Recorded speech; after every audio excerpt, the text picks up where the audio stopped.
दोस्तों आज हम बात करेंगे उन लीजेंड्स की जिन्होंने पूरी दुनिया को हंसाया, जिनको टीवी पर देख देख कर हम खूब हंसे, लेकिन जिन लोगों ने आपको हंसाया वो खुद अपनी जिंदगी में कितना रोए वो आपको आज पता चलेगा। आप ही में से ऐसे कई सारे लोग होंगे जो कि बहुत हंसते होंगे, लोगों को भी बहुत हंसाते होंगे, लेकिन अंदर ही अंदर खुद टूटे हुए होंगे, अंदर ही अंदर खुद रो रहे होंगे।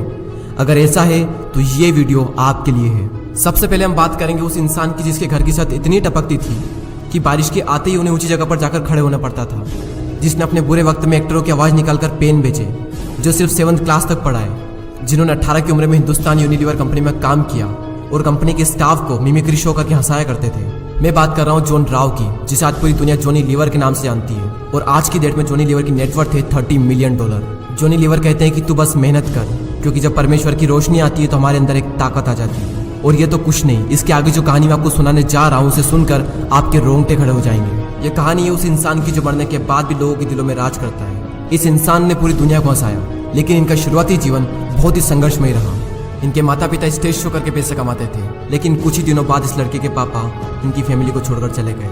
अब पूरी फैमिली की रिस्पॉन्सिबिलिटीज उनकी माँ पर आ जाती है। जब ये लड़का 6 साल का था तब एक दिन उनकी माँ स्टेज शो कर रही थी और उसी वक्त उनकी आवाज़ चली गई। वहाँ पर बैठी ऑडियंस बहुत ही गुस्सा होने लगी। तभी उस 6 साल के बच्चे ने आकर अपनी माँ जैसी एक्टिंग की और उनकी आवाज़ निकालकर उस स्टेज शो को पूरा किया।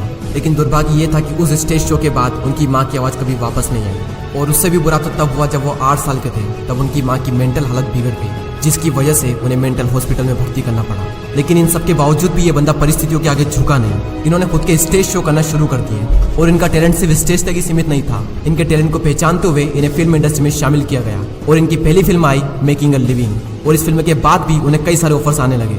और सिर्फ यही नहीं, बल्कि 1914 में इन्होंने खुद की पहली फिल्म डायरेक्ट कर दी, जिसका नाम है कॉट इन द रेन। अब तो आप समझ चुके होंगे कि मैं किसकी बात कर रहा हूँ। मैं बात कर रहा हूँ चार्ली चैपलिन की, जो मरने के बाद भी लोगों के दिलों में जिंदा है। और ऐसी ही संघर्ष में कहानी एक लड़के की जो कि बहुत हकलाता था। अगर उसे किसी को कुछ बात कहनी होती तो वो ठीक से कह नहीं पाता था, अपने हकलाने की आदत की वजह से।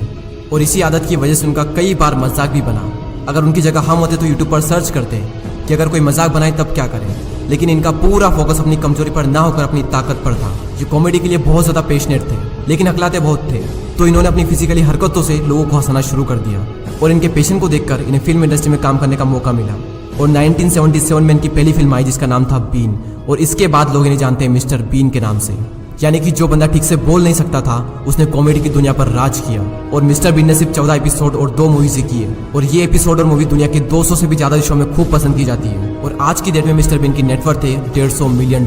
राजपाल यादव की हाइट बहुत कम है, लेकिन उन्होंने अपनी इस कमजोरी को कभी भी अपनी कामयाबी के बीच में नहीं आने दिया। हाइट में भले ही वो छोटे हैं, लेकिन एक्टिंग और कॉमेडी के मामले में वो लंबे लंबे एक्टरों से कई गुना अच्छे हैं। कादर खान जब स्कूल में थे तो उनके माता पिता का डिवोर्स हो गया था। कपिल शर्मा के पिताजी भी उन्हें बचपन में छोड़कर चले गए थे। लेकिन इन सब के बावजूद भी इनमें से एक भी रुका नहीं, क्योंकि सिर्फ छोटे पंछी ही बारिश के आने पर छुप जाते हैं। बाज तो तूफानों को चीर कर आसमान की ऊंचाइयों पर उड़ता है। गुलाब के पौधे में पहले कांटे आते हैं, उसके बाद फूल आते हैं। जिंदगी में भी पहले कांटे आते हैं, उसके बाद फूल आते हैं। और जो कांटे आते हैं वो बहुत चुभते हैं। अरे लोहे की तब तक वैल्यू नहीं बढ़ती जब तक कि वो तपता नहीं, तो तुम्हारी कैसे बढ़ सकती है?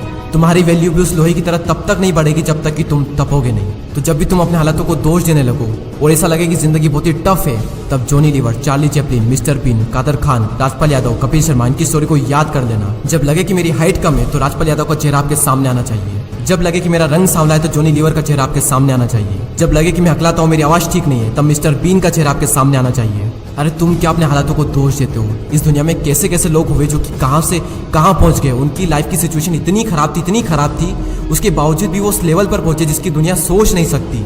और लोग छोटी छोटी चीज़ों के लिए रोते रहते हैं। तो छोटी छोटी चीज़ों के लिए रोना बंद करो और कुछ ऐसा करो कि तुम दुनिया के लिए एक एग्जाम्पल बन जाओ।